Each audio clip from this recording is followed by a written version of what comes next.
The only way it gets better for you is when you get better. Let me give you the 4 major lessons in life to learn. Here's 4 majors. It's good to study the majors. In our weekend seminar we teach. Some people don't do well because they major in minor things. You've got to be on the lookout. At the end of every week, end of every month, you've got to check, make sure you're not spending major time on minor things. Hey, we go through that whole series. Majors and minors. Now, let me give you 2 phrases before we get to the 4 majors. This will set it up and you'll see where I'm going. 2 key phrases for your note. Here's the first one. Life and business is like the changing seasons. That's the first phrase. Life and business is like the changing seasons. One of the best ways to describe life, it's like the season. Frank Sinatra sings, life is like the seasons. Now here's the second phrase, very important. You cannot change the seasons, but you can change yourself. You can't change the seasons, but you can change yourself. And see, that's how life gets better for you, not by chance, but by change. Now here's the 4 major lessons in life to learn. I've got my first book finished, came out a couple of weeks ago. This is in it, the 4 major lessons in life to learn. Here they are. Number 1, learn how to handle the winters. That's lesson 1. They come right after falls, with regularity. Some are long and some are short and some are hard and some are easy, but they keep coming.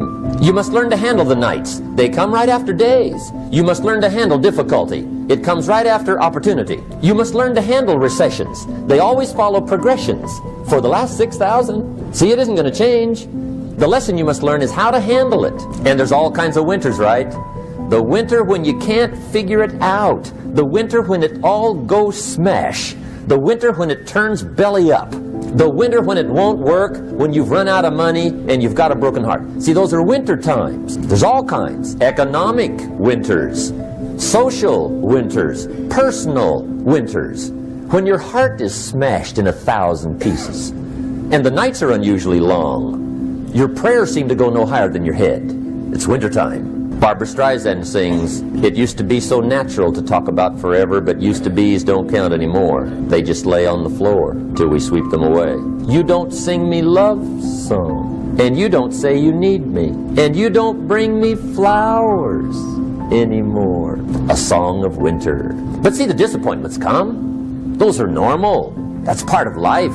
But the question is, how do you handle it? How do you handle the coming winters and the disappointments and the downtimes? Well, you can't get rid of January by tearing it off the calendar. But here's what you can do. You can get stronger, you can get wiser, and you can get better. The winters won't change, but you can. And that's how life changes for you. See, before I understood, when it was winter, I used to wish it was summer. I didn't understand. When it was hard, I used to wish it was easy. I didn't know.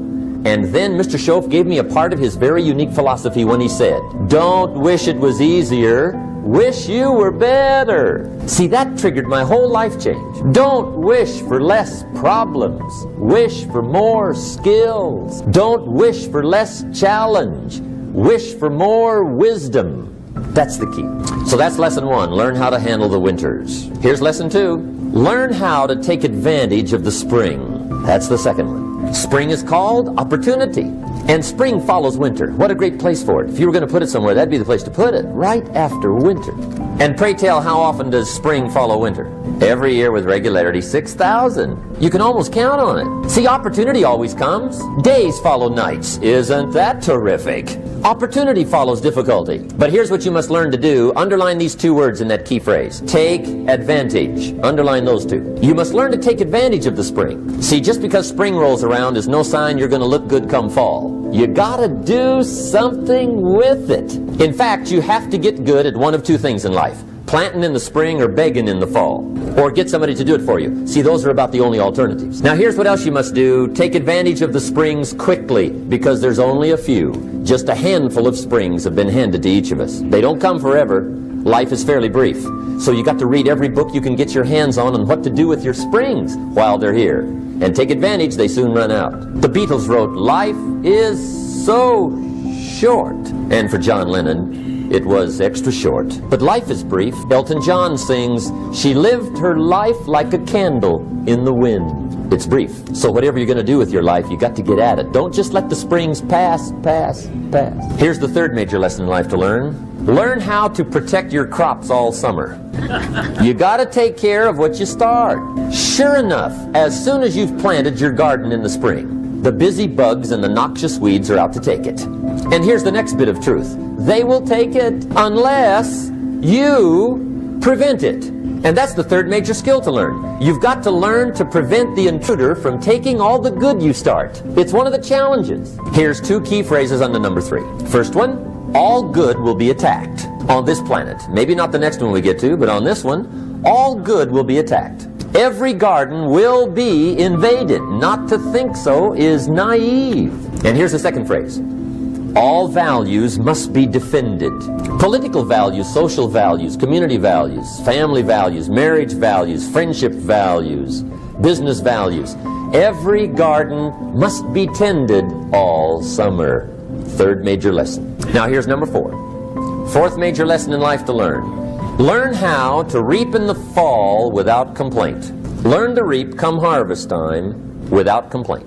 Take full responsibility for what happens to you. It's one of the highest forms of human maturity, accepting full responsibility. It's the day you know you've passed from childhood to adulthood, the day you accept full responsibility. And another note, learn to reap in the fall without apology. Without apology if you do well, and without complaint if you don't. That's maturity. I used to have that long list of reasons why I wasn't doing well. To explain. You got to explain, right? Otherwise you're going to look bad. I used to have this funny list called Reasons for Not Looking Good. I used to blame the government. I mean, you can believe that or not. It was at the top of my list. I had a lecture second to none. The government. That was on my list. I used to blame taxes. Look what you got left after they take everything. And they expect you to do well. That was on my list there. Prices, that one's easy, right? You walk into the supermarket with $20, come out with a little half bag. So I had that on my list. I used to blame the weather. I blamed the traffic. I used to blame my car. I blamed the manufacturers. I used to blame the company. I blamed company policy. I used to blame the training program. I blamed my negative relatives. They were always putting me down. I blamed my cynical neighbors. They're just selfish, looking out for themselves. Won't loan you money? They were on my list. I used to blame the economy. I blamed the community. That's a pretty good list for not doing well, isn't it? I thought it was good. I'll never forget one day. Mr. Schoaf was very kind, but he was also very blunt, and this was no exception. And I'm glad he was blunt. There's a lot of things I'd have missed if he hadn't have been blunt. One day, with sort of a curious look on his face, he said, "Jim, just out of curiosity, tell me, how come you haven't done well up until now?" Excellent question. I thought, well, so I won't look too bad, I'll go through my list. And this list I just gave you, I put that on him. And he was very patient. He let me go through the whole thing, the government, the weather. I went through this whole thing. When I finished, he looked my list over very carefully. He said, "Mr. Rohn, big problem with your list. You ain't on it." How brilliant. When I went to work for him a few months later, I learned very quickly to tear up my list, reasons for not doing well, and I threw it away. And I got me a fresh piece of paper, and I put one word on it. Me. Information is the key. Learning is the beginning of wealth. Learning is the beginning of health. Learning is the beginning of prosperity. Learning is the beginning of democracy, the beginning of freedom. All values, all virtues start with the learning process. So don't be lazy in learning. Don't be lazy in gathering the library that'll teach you and instruct you. And I got that book, Think and Grow Rich. Some of the ideas in that book inspired me no end, helped me to change my life. Now, it's got some weird stuff in it. You know, it's got some weird stuff. Napoleon was weird, so you gotta separate out a little of this weird stuff. But you can do that. You can separate out the weird stuff, okay? Unless you're weird, just do the weird stuff. Anyway, remember, don't be a follower, be a student. That's the key to all books. Don't be a follower, be a student. Another book he recommended, Help Me Become Financially Independent. We're going to cover that before we finish this afternoon. The book was entitled The Richest Man in Babylon. The Richest Man in Babylon by George Clason, C-L-A-S-O-N. This little book, The Richest Man in Babylon, I use it as a textbook teaching teenagers how to be rich by 40. Living in America. 35 if you're extra bright. Much sooner if you find a unique opportunity. I got rich by the time I was 31. Didn't wait till 35. If you find a unique opportunity. So we'll get into that after we come back from our next break. Richest Man in Babylon. Get your library started. Here are some key sections to put in your library. called mental food. In fact, we call it food for thought. It's so important to nourish the mind, not just the body, but nourish the mind. Key phrase. Now it needs to be well balanced. You can't live on mental candy. Somebody says, well, I just read this positive stuff. That's too second grade. You've got to get out of second grade. You can't just be inspired. You've got to be taught. You can't just be inspired. You've got to be educated. Here's a good book. It's called How to Read a Book. Good title. How to Read a Book by Mortimer Adler. In this book, How to Read a Book, Mortimer, you know, is the chief editor of the new Encyclopedia Britannica. A good set of books, right, to have in your library. The Encyclopedia Britannica, chief editor, Mortimer Adler. He's in his 80s, still active, still writing books. I've got several of his books. The 6 Great Ideas, a lot of books, Mortimer Adler. But he wrote this book, How to Read a Book. Now, in this book, How to Read a Book, not only does he give you some good suggestions on how to get the most out of a book. It's one thing to read it, it's another thing to get the best out of it. He'll give you some techniques on how to get the best out of a book. It's very good. But here's what's also in his book, How to Read a Book, a list of what he calls the best writings ever written. The best writings ever written. I've used it as a centerpiece for my library. So I'm just asking you, take a look. If it suits you, fine. If it doesn't suit you, hey, keep looking until you find something to suit you.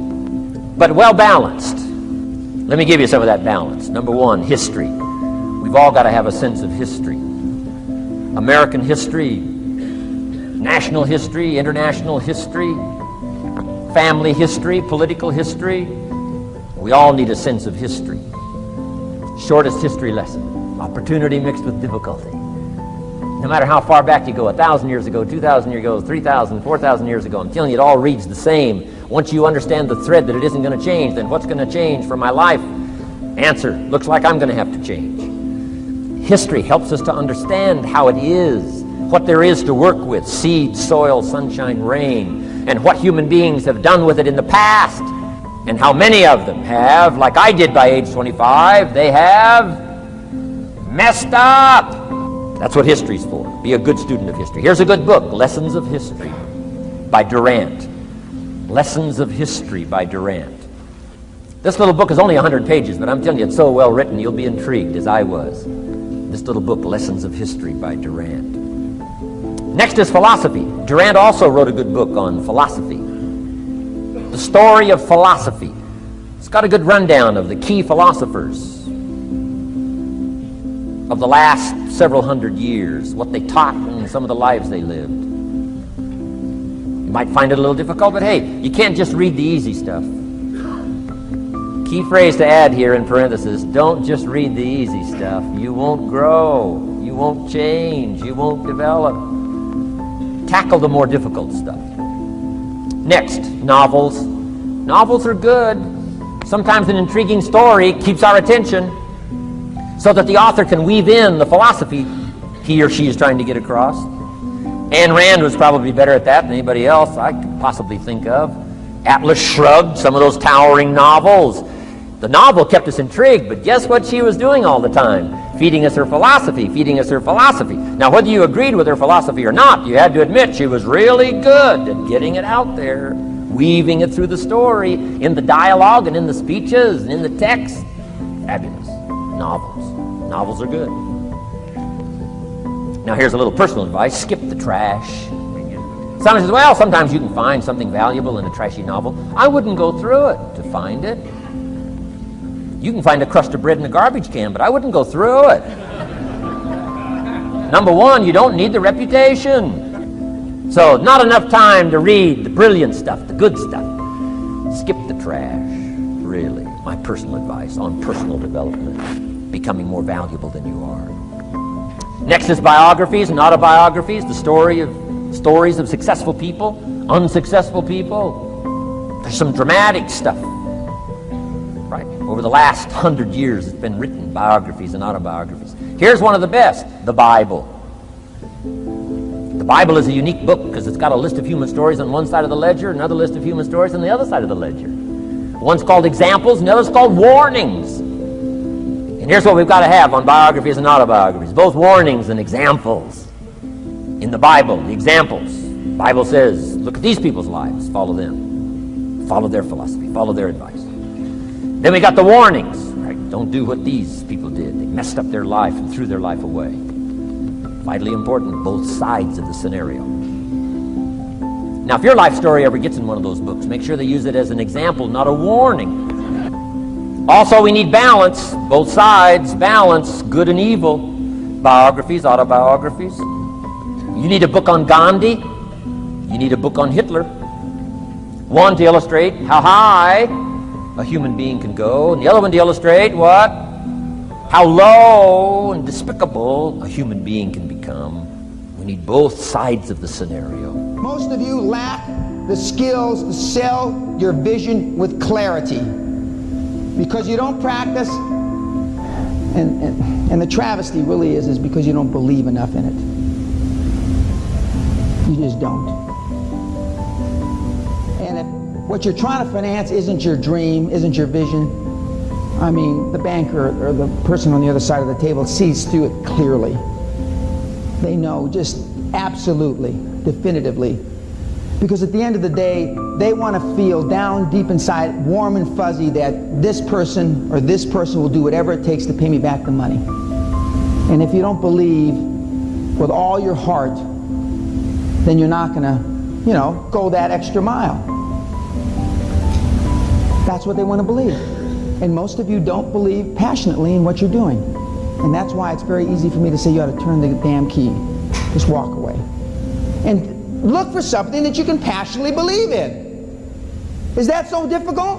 So one of the things that an infinite mindset provides is sort of what I would call a quiet confidence or a calm confidence. So, for example, if I were to tell you there's going to be a massive snowstorm or a massive hurricane in next Thursday, you're like, all right, it's going to be awful. It's going to shut down work. Not going to get to work. I may telecommute. I may take the day off. It's definitely going to hurt a lot of companies, right? Going to hurt if you're it could destroy a farm, right?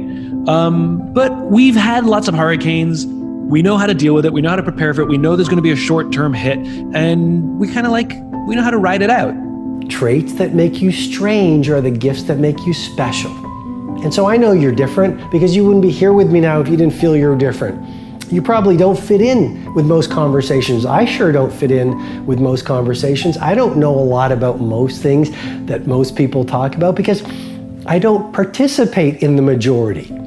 I don't participate in the news. I don't like to gossip. I like to encourage people versus diminish people. I like to be productive versus busy. And it's just kind of how my brain works. Like, I feel like it's a craft. Like, I don't think like, I think of it as we have not defined entrepreneurship properly. Here's why.